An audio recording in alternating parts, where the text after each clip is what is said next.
The dust of Redemption Gulch was a fine, pale powder that coated everything, from the sweat-slicked hats of the townsfolk to the silent despair in the young woman's eyes. It was a town built on grit and greed, and today it thirsted for a different kind of spectacle. They called her a witch. The girl, whose name was Lena, stood on a makeshift platform before the half-finished church, her hands bound with rough hemp rope, her dark hair, a stark banner against her buckskin dress, whipped across her face in the hot, unforgiving wind.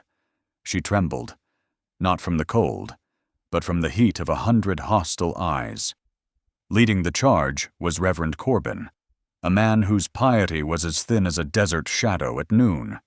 His voice, a booming instrument of righteousness, hammered down upon the crowd.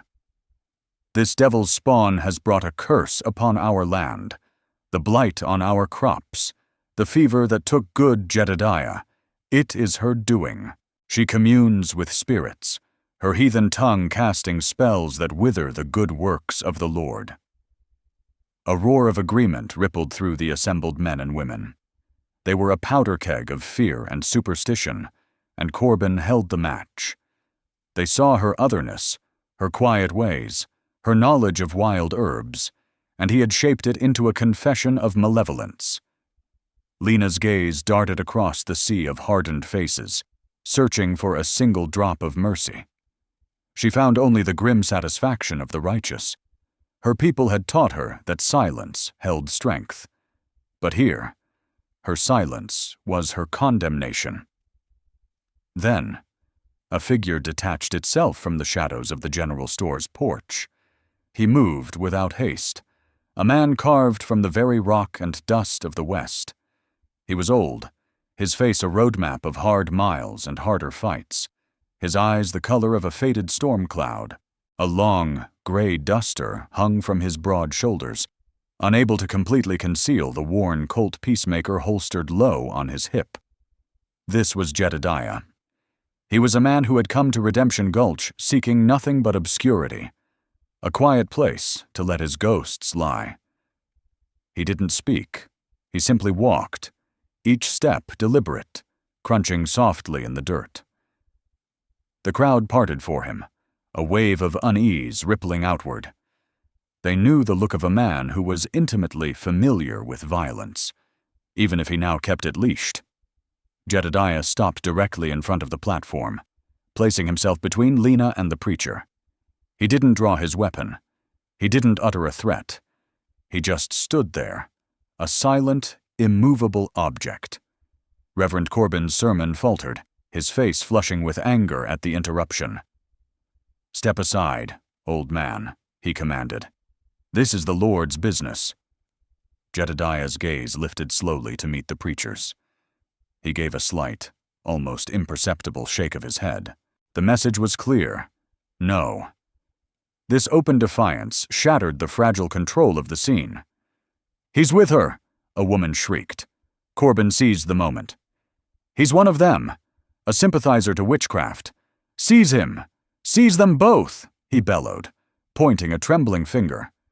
Two men, emboldened by the preacher's command and their own fervor, lunged forward. One was a burly blacksmith named Blevins, his face red with righteous fury.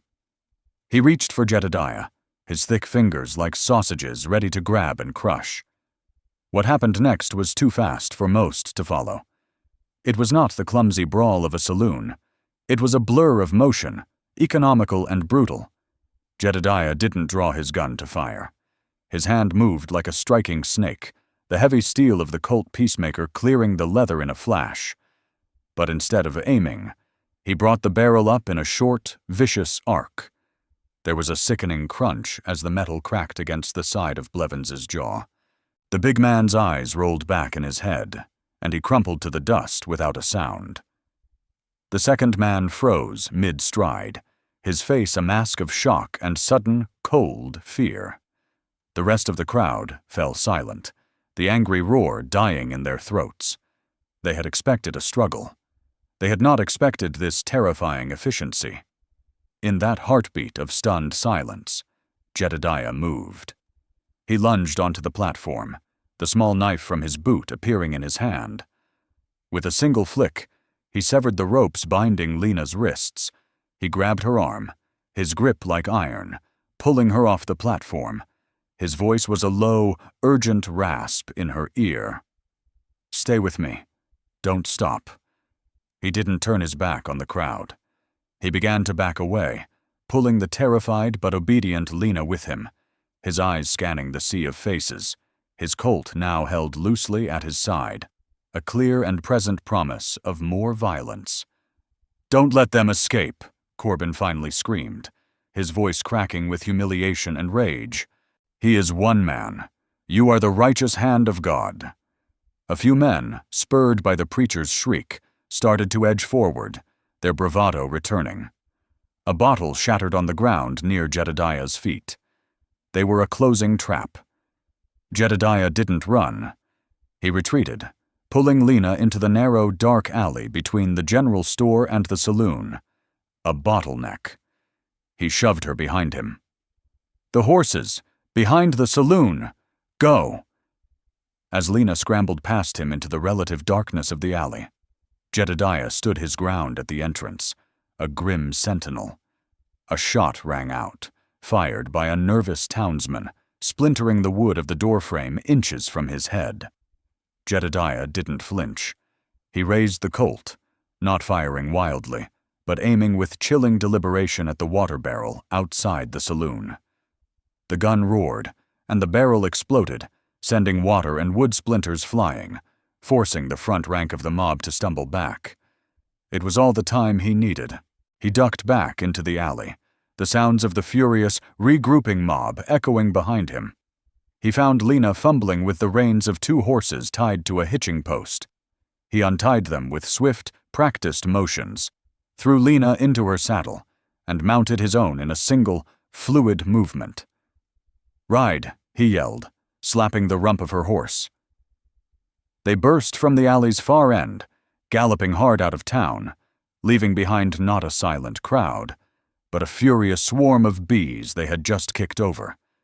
They had escaped, but they hadn't won. They had only transformed a public spectacle into a desperate, personal hunt. And now, the entire town of Redemption Gulch, its pride wounded and its righteous fury stoked, wanted their blood. The journey from Redemption Gulch was a silent one. Jedodiah set a hard pace, moving north into the broken, rocky country that clawed at the edges of the plains. He didn't speak to Lena, and she didn't speak to him. Words felt useless, fragile things in the face of what had just happened. The only sounds were the scuff of their boots on stone and the sigh of the wind through sparse, twisted junipers. For Lena, the silence was a comfort. It was a language she understood far better than the preacher's hateful sermons. She watched the gunman's back, a broad expanse of faded gray duster. He was a mystery, a savior who had appeared from nowhere, but she knew better than to trust in saviors. The world had taught her that kindness was often just a mask for a different kind of appetite. After several hours, as the sun began to bleed across the western sky, they arrived at a small, isolated cabin tucked into a shallow canyon, almost invisible against the rock face behind it. It was a simple, sturdy structure of hand-hewn logs, with a stone chimney and a roof of sod. A thin trickle of smoke rose into the twilight air. This was Jedodiah's sanctuary, the place he had come to forget the man he used to be. He pushed the heavy door open and gestured for her to enter. The interior was sparse and clean. A single cot, a rough-sawn table with 2 chairs, a stone fireplace, and shelves holding a few tins of food and well-worn books. It was the home of a man who owned little and wanted less. "You can take the cot," Jedodiah said, his voice raspy from disuse. It was the first time he had spoken directly to her. He moved to the fireplace, adding a log to the embers. Lena hesitated at the door, her eyes scanning the small space. It was a cage, but for now, it was a safe one. She gave a small, jerky nod and moved to the cot, sitting on the edge, her hands clasped tightly in her lap. She could still feel the phantom bite of the hemp rope on her wrists. That memory, the feel of the preacher's eyes on her, was a callback to a terror she couldn't yet escape. The first few days passed in a state of wary cohabitation. They moved around each other with the caution of wounded animals. Jedodiah would hunt or chop wood, his actions methodical and economical. He was a man who wasted nothing, not movement, not words, not emotion. Lena, in turn, made herself useful. She found a patch of wild onions and herbs near the stream. Her knowledge of the land, the very thing that had condemned her, now serving to sustain them. She would prepare a simple stew, leaving a bowl for him on the table. They ate in silence, separated by a gulf of unspoken history. One evening, a storm rolled in, a violent tantrum of thunder and lightning that shook the small cabin. Lena, startled from a shallow sleep by a particularly loud clap of thunder, sat bolt upright on the cot, a small gasp escaping her lips. Jedodiah, who had been sitting by the fire, sharpening his knife, looked over. He didn't say anything, but his hands stilled. In the flickering firelight, he saw the raw terror on her face. It wasn't just the storm that scared her. The thunder was an echo of something worse. He rose slowly and walked to the small window, peering out into the maelstrom. "It's a bad one," he rumbled, his back to her. "But the cabin is strong. The rock protects it." His calm, practical words were an anchor in her fear. She watched him, a silhouette against the storm-lashed window. He wasn't offering empty comfort. He was stating a fact. This place was safe. For now. She pulled the thin blanket tighter around her shoulders and lay back down, her eyes still on his unmoving form. For the first time in a long time, she felt a flicker, not of hope, but of something far more fragile. Trust. The next morning, the world was washed clean. The air was crisp, and the scent of rain and damp earth filled the canyon. Lena emerged from the cabin to find Jedodiah resetting a snare that had been washed out. She approached him quietly, holding out a small, intricately woven pouch. He stopped his work and looked at it, then at her. "For burns," she said, her voice barely a whisper, "and cuts." It was a poultice made from herbs she had gathered, an offering, a piece of her witchcraft, given freely. Jedodiah looked at her face, then down at his own hands, which were a latticework of old scars and fresh nicks. He hesitated for a long moment, then slowly reached out and took the pouch. His calloused fingers brushed hers for a fleeting second. "Obliged," he grunted, before turning back to his snare. It was a small moment, almost insignificant, but in the vast, unforgiving wilderness, in the fragile quiet of their shared shelter, it was everything. It was the first stone laid in a bridge across the chasm that separated them. A wary trust was beginning to bloom, as delicate and as resilient as a wildflower growing in the crack of a rock. Back in Redemption Gulch, Reverend Corbin was not a man to suffer humiliation quietly. His power was built on the perception of unassailable authority, and the old gunman had chipped away at its foundation in front of the entire town. Corbin's rage festered, turning from righteous fury into a cold, calculated obsession. He needed to destroy the man who had defied him, and to do that, he needed a weapon more powerful than faith. He needed the man's past. He dispatched riders to neighboring territories, men paid in coin and promises of salvation. He sent letters to marshals and sheriffs, describing the silent gunman in meticulous detail. For weeks, there was nothing. Then, a dusty, travel-worn rider returned from the Kansas territories with a name whispered in saloons and around campfires, a name synonymous with blood and smoke. Jedodiah. They called him the Scourge of Crimson Creek. Corbin seized upon the name like a starving wolf. He stood before his congregation that Sunday, his voice dripping with vindicated triumph. "The man who shelters the witch," he thundered, "is no savior. He is a demon in his own right. He is Jedodiah the Scourge Stone, a man wanted for a massacre at Crimson Creek, a man whose hands are stained with the blood of innocents." The news spread through the town like a prairie fire. The gunman wasn't just a mysterious drifter, he was a known killer. The fear they had felt for Lena was now compounded by the specter of a legendary butcher living in their hills. The narrative was simple and terrifying. The witch and the scourge, a pact made in hell, hiding in the wilderness, plotting their revenge. Corbin had successfully turned his humiliation into a crusade. In the quiet of the canyon, Jedodiah and Lena knew nothing of this. Their life had settled into a rhythm dictated by the sun and the seasons. The uneasy truce had softened into a quiet companionship. He taught her how to sight his rifle, not to kill, but to understand the tool. She, in turn, showed him which roots were edible, which berries were poison. But their pasts remained locked away, two heavy chests in the center of their small cabin. The lock on Lena's chest broke one night.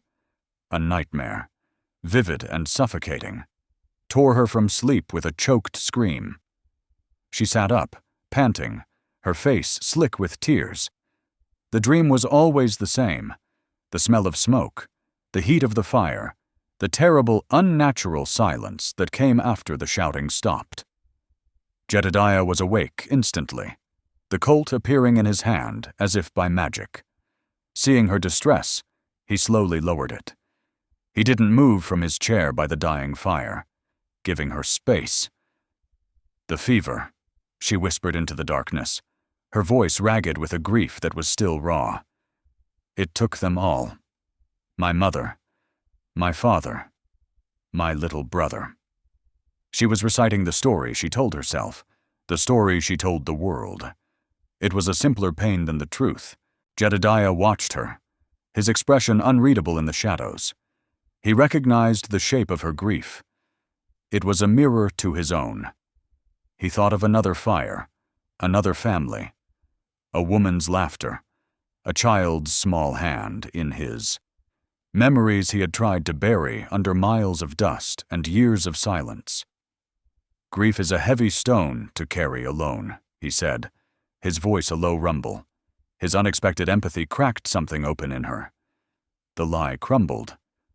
"It wasn't a fever," she confessed, the words tumbling out in a torrent of pain. "It was a cough, a sickness of the lungs. It started with my brother, the agency doctor. He said it was catching. He told everyone to stay away from our camp. He marked our land as cursed." She looked at him, her eyes pleading for him to understand. "They didn't come to help. They came to watch. They called us plague bearers. They called me a witch because I sat with my mother while she died, because I sang the death songs. They said my songs were the curse. The truth, or at least a deeper layer of it, now lay bare between them. Her curse was not a spell. It was the trauma of watching her family die while the world treated them like monsters. She was not a witch. She was a lonely, grieving survivor." A long silence settled over the cabin. Jedodiah rose and walked to the hearth. He picked up a small, charred piece of wood, turning it over and over in his scarred hands, a callback to the ashes of his own past. "My wife, Hannah," he said, the name feeling foreign on his tongue. "She loved the wildflowers on the plains. My son, Samuel." He had her eyes. He stopped, the words catching in his throat. He hadn't spoken their names aloud in 15 years. "There was a fire. Raiders. I wasn't there." He didn't say more. He didn't need to. In that shared, shadowed space, two broken histories touched. He was a man haunted by the family he couldn't save. She was a girl haunted by the family she couldn't save. He was the scourge of Crimson Creek because of what he did after he lost everything. She was a witch because of what she did while she lost everything. He looked over at her, and for the first time, she saw something beyond the stoic mask, a flicker of profound, shared sorrow. It wasn't pity. It was recognition. An unexpected bond was being forged in the heart of the wilderness, not through words of comfort, but through the silent acknowledgement of their matching scars. The bounty poster was nailed to the sheriff's office in Redemption Gulch, stark and brutal. It featured a crude drawing of a bearded man and bold, black letters. $500 reward, dead or alive, Jedodiah, the Scourge Stone, wanted for murder and consorting with a witch. Reverend Corbin had made sure copies were sent to every dusty outpost and cattle town within 100 miles. He had turned Jedodiah's past into a noose, and now men from all over the territory were tightening it. The hunter had become the hunted. The first sign of trouble came not as a posse, but as a lone rider, a gaunt man with greedy eyes who stumbled upon the canyon by chance while tracking a deer. He saw the wisp of smoke from the cabin and crept closer. When he saw Lena outside, gathering herbs, he recognized her from the descriptions. Then he saw Jedodiah, chopping wood, and his hand instinctively went to the pistol on his hip. $500 was a fortune. Jedodiah saw him first. It was a subtle shift in the light, a glint of metal where there should be none. His body tensed, the axe freezing mid-swing. "Lena," he said, his voice low and urgent, not turning his head. "Inside now." She didn't question it. She saw the change in his posture and scrambled into the cabin. The bounty hunter, seeing his chance at surprise, was gone, drew his weapon and fired. The shot splintered the doorframe just as Lena slammed it shut. Jedodiah dove behind the woodpile, his own Colt Peacemaker finally clearing its leather. The gun, which had been a silent weight on his hip for so long, felt heavy and cold in his hand, a grim callback to a life he thought he had left behind. He didn't fire to kill. He was older, and the thirst for blood had long since been quenched by regret. He fired a single shot into the rocks just above the man's head. The ricochet screamed, and rock chips sprayed the bounty hunter's face. The man yelped in pain and surprise, scrambling back behind a cluster of boulders. "Go for the horses!" Jedodiah yelled towards the cabin. "Now!" Inside, Lena's heart hammered against her ribs, but the terror that had once paralyzed her was now sharpened by a fierce will to survive. She grabbed their meager supplies, a sack with dried meat, the pouch of herbs, a canteen of water, and slipped out the small back window. A window Jedodiah had insisted on reinforcing weeks earlier. She moved with a speed and silence born of a lifetime spent in the wilderness, circling around to the small lean-to where their two horses were tethered. The bounty hunter, pinned down by Jedodiah's suppressive fire, was getting desperate. He fired blindly towards the woodpile, the bullets thudding into the logs. Jedodiah knew they had only moments. He had to draw the man's attention away from the horses.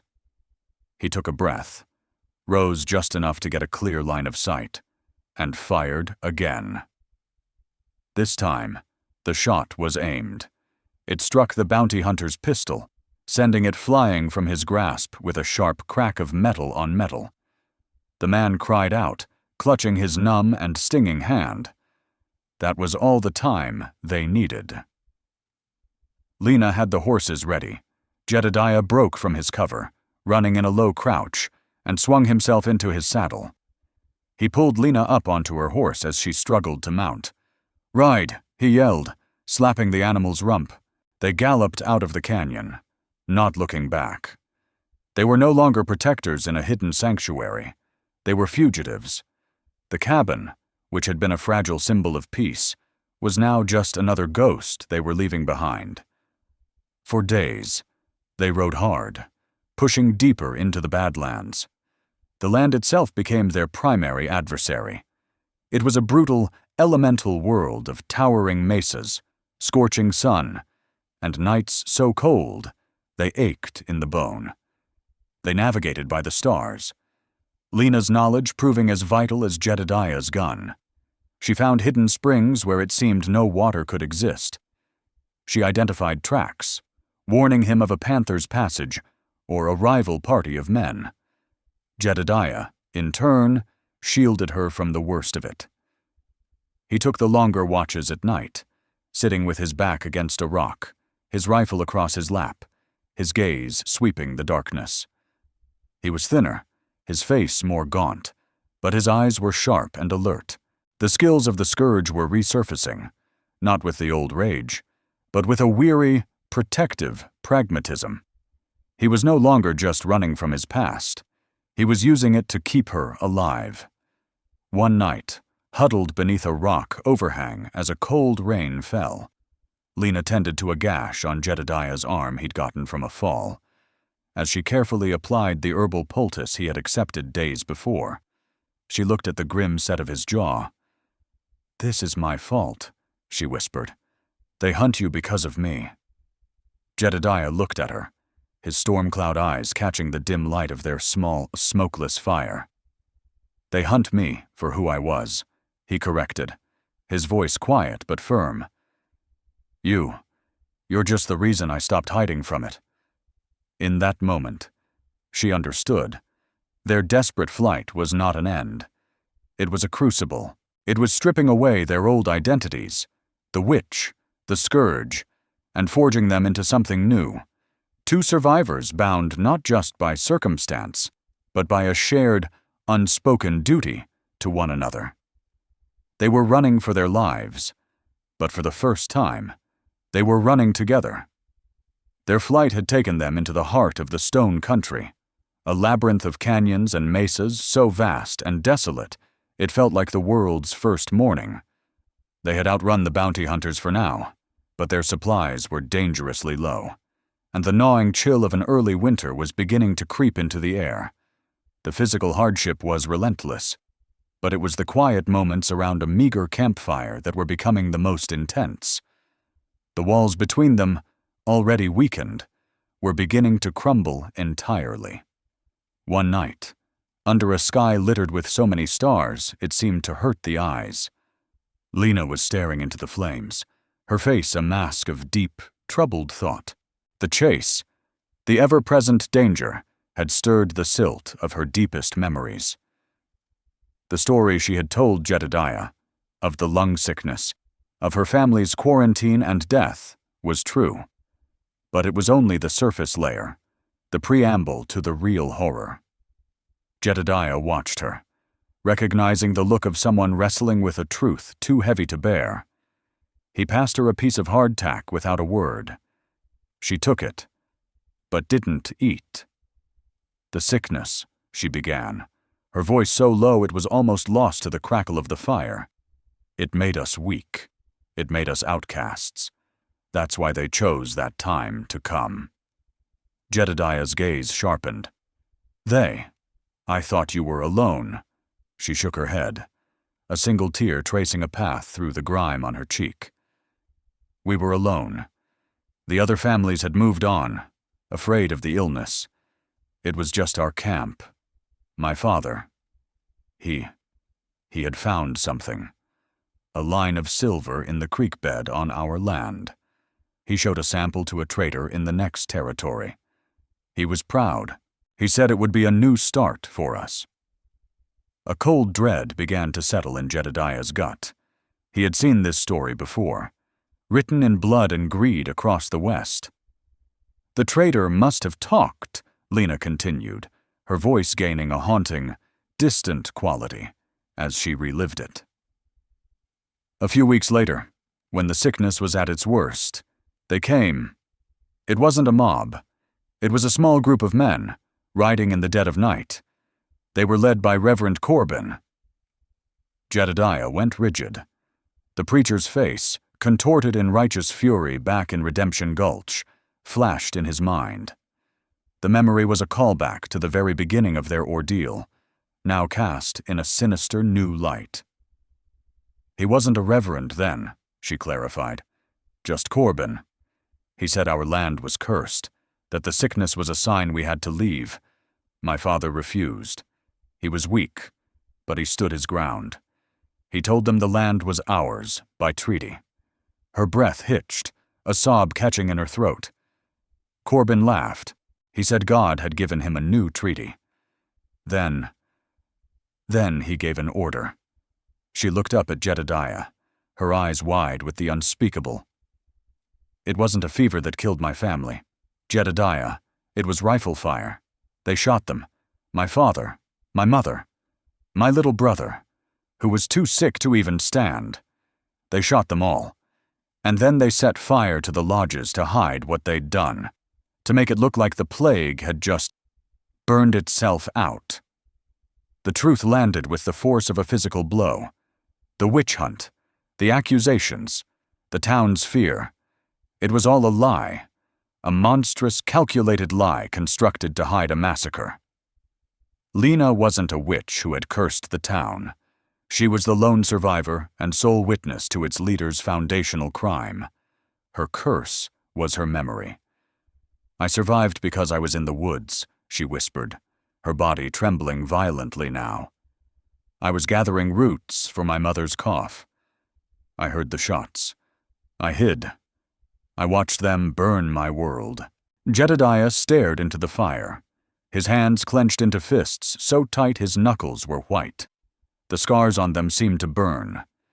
He was the scourge of Crimson Creek, a man reviled for a single, bloody act of vengeance. But Corbin was something else entirely.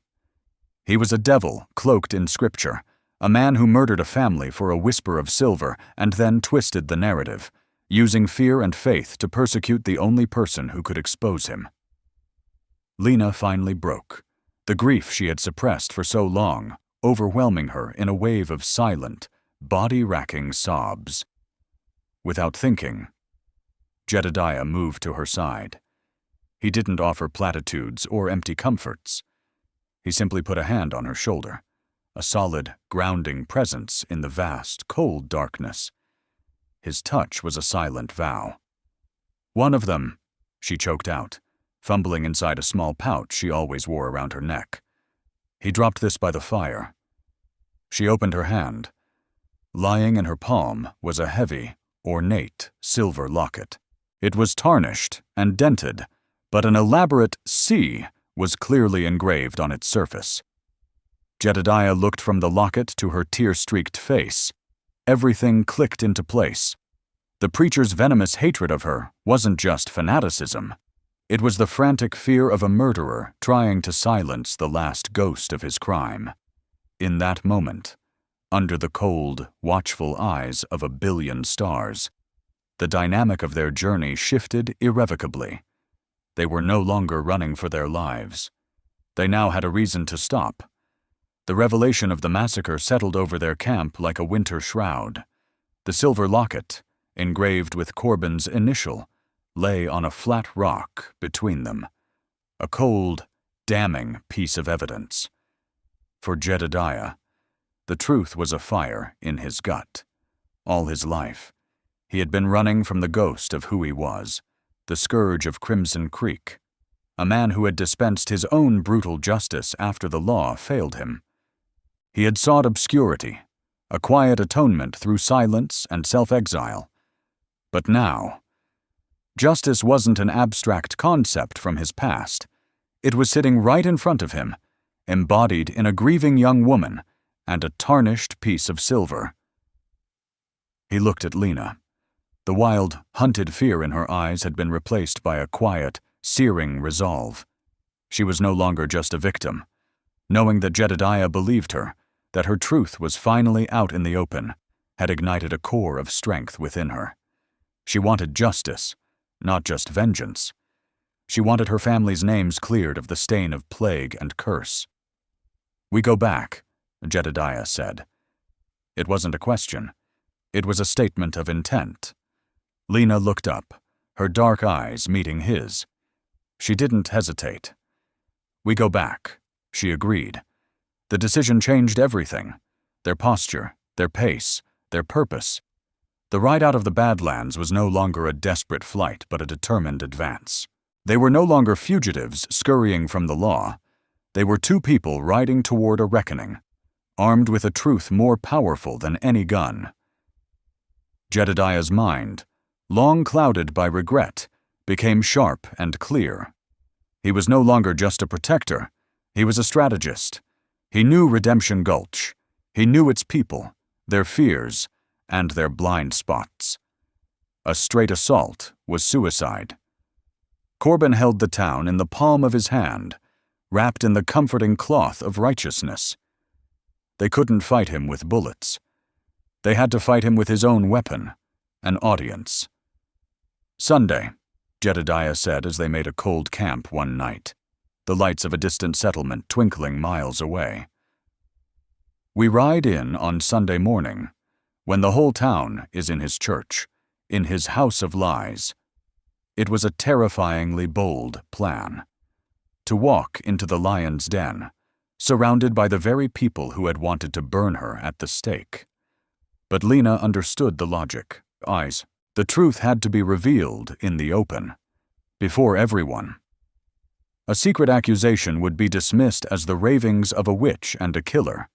A public one would force a confrontation.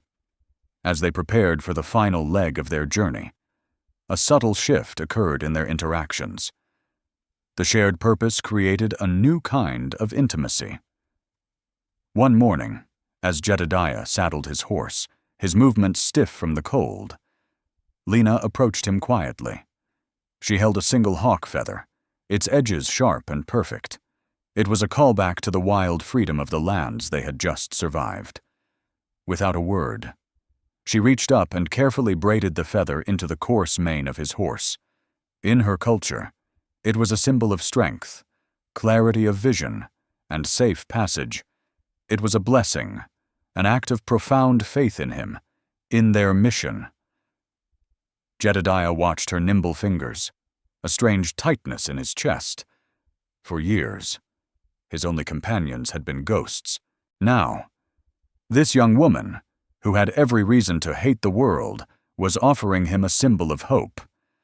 He looked at her, truly looked at her, and saw not the Indian girl or the witch, but Lena, a woman of incredible resilience and quiet grace. He gave a slow, deliberate nod of thanks. It was more eloquent than any words he could have spoken. They rode the last miles in near silence, the weight of their purpose heavy in the air. They were an unlikely pair, the old grizzled gunman with a past soaked in blood, and the young native woman whose only crime was surviving. He was seeking a final act of redemption to give his life meaning. She was seeking justice to give her family's death meaning. As the dusty outlines of Redemption Gulch appeared on the horizon, Jedodiah pulled his horse to a stop. He looked over at Lena, his storm-cloud eyes serious. "Once we ride in, there's no turning back," he said. "They'll believe him before they believe us. It will be your word, and this locket, against everything he has built." Lena straightened her back, her gaze fixed on the town. "My word is all I have left of my family," she said, her voice steady and clear. "It is enough." Fueled by a burning need for a justice that was long overdue, they spurred their horses forward, riding back into the fire, ready to face the town and its devils head-on. Sunday morning broke over Redemption Gulch with a deceptive piety. The sun washed the dusty street in a clean, golden light, and the sound of the church bell pealed through the air, calling the faithful. Inside the modest clapboard church, Reverend Corbin stood at the pulpit, his voice rolling over the congregation. He was at the height of his power, weaving a sermon about righteous fire and the cleansing of sin, his eyes sweeping over the faces of the townspeople who hung on his every word. The heavy church doors creaked open, Every head turned. The sermon died in Corbin's throat. There, framed in the doorway, stood Jedodiah and Lena. They were travel-worn, gaunt, and covered in the dust of the Badlands, but they stood tall. Jedodiah, his face grim as a tombstone, his duster hanging open to show the butt of his Colt. Lena, at his side, her gaze not defiant, but clear and unwavering. The hawk feather in Jedodiah's horse's bridle, visible just outside, seemed to catch the morning light. It was a symbol of a world far from this dusty church, a callback to the wild truth they had carried back with them. A collective gasp went through the pews. It was the scourge and the witch, returned from the wilderness, interrupting the sacred hour. "Blasphemy," a man shouted. "Seize them!" another cried. Corbin recovered himself, a mask of furious indignation settling on his features. "How dare you defile this house of God?" he boomed, pointing a trembling finger. "You are not welcome here. You are murderers and heretics." Jedodiah took one step inside, his boots echoing on the wooden floorboards. He didn't draw his weapon. He simply held up a hand, and the sheer force of his presence, his utter lack of fear, momentarily silenced the rising clamor. "We didn't come for a sermon. Preacher," Jedodiah said, his voice a low gravel that carried to every corner of the church. "We came for a confession." He looked at Lena. This was her moment. Her heart hammered, but she drew strength from his stillness. She took a step forward, her eyes scanning the faces of the townspeople, the same people who had jeered at her, who had been ready to see her burn. "You call me a witch," she began, her voice trembling at first, but growing stronger with every word. "You say I brought a curse of sickness to your town. You are wrong. The sickness that killed my family was a cough of the lungs. But it was not what destroyed them." She locked her gaze on Corbin, whose face had gone pale beneath his righteous fury. "My family was murdered," Lena declared, the words dropping into the stunned silence of the church. "They were shot in their sleep. Our camp was burned to hide the crime. It was done by men who wanted our land because they heard a rumor of silver in our creek." A wave of murmurs swept through the congregation. This was not the story they knew. "Lies," Corbin roared, his voice a little too shrill. "The desperate lies of a heathen. She is trying to poison you against me." "Then how did you get this?" Lena asked, her voice ringing with clarity. She held up the silver locket, dangling it from its chain. It swung gently in the shafts of dusty light, the engraved C unmistakable. "You dropped this by the fire as you fled, the night you murdered my family." Corbin stared at the locket as if it were a coiled serpent. He opened his mouth, but no words came out. His eyes darted around, seeking support, but he found only confused, uncertain faces. "He knows the blacksmith in town." Jedodiah's voice cut in, gesturing to a burly man in the front pew. Ask him who ordered a custom locket with a C on it for his wife, a locket she never received because he claimed it was lost." The blacksmith's eyes widened in dawning horror and recognition. He looked from the locket to the preacher, his face a picture of disbelief turning to dreadful certainty. He slowly, shakily, nodded his head. It was the final, damning piece. The truth, once revealed, was like a floodgate breaking. Corbin's entire narrative of righteousness, of a town under siege by dark forces, crumbled into dust. The congregation stared at him, not as a spiritual leader, but as a murderer. The witch was a victim. The scourge was a bringer of truth. Their world had been turned upside down. Corbin, exposed and cornered, finally broke. A wild, animal terror entered his eyes. He lunged, not for a weapon, but for the side door, trying to escape. But Jedodiah was there, moving with a speed that belied his age, blocking his path. He didn't touch the preacher. He just stood there, an immovable wall of quiet judgment. There was no gunfight, no dramatic showdown. There was only the heavy, profound, and final silence of a town forced to look at its own reflection. A silence of complicity, of shame, and of a terrible, collective reckoning. The law, embodied by the town's stunned sheriff, finally stepped forward and placed a hand on Corbin's shoulder. The witch hunt was over. The weeks that followed were quiet. The town of Redemption Gulch was a somber place, its people grappling with the poison that had been fed to them, and the poison they had willingly swallowed. Corbin and the men he had paid were jailed, awaiting a trial whose outcome was already certain. The truth, once known, could not be unlearned. Jedodiah and Lena did not stay. They took what little they needed and rode away, not north into the harsh Badlands, but west, toward lands that promised nothing but a new beginning. They found a small, fertile valley, nestled by a clear-running river, miles from any settlement. There, with his own hands, Jedodiah built a new cabin, smaller and simpler than his last one. They lived a life of profound peace, a peace earned through fire and fear. Their days were filled with the simple rhythms of survival. But it was a survival born of choice, not necessity. He taught her to read from his worn books. She taught him the names of the stars in her own language.